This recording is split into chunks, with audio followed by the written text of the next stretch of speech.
ಸುಖವನ್ನೇ ನೀಡೆಂದು ಎಂದು ಕೇಳನು ನಾನು ರಾಘವೇಂದ್ರ. ಆ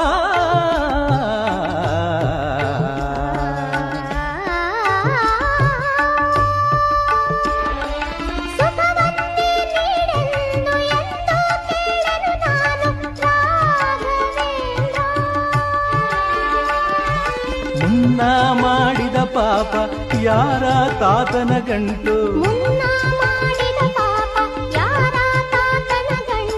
ನೀನೇ ಹೇಳು ರಾಘವೇಂದ್ರ. ಎಲ್ಲಿದ್ದರೇನು ನಾ, ಹೇಗಿದ್ದರೇನು ನಾ ರಾಘವೇಂದ್ರ.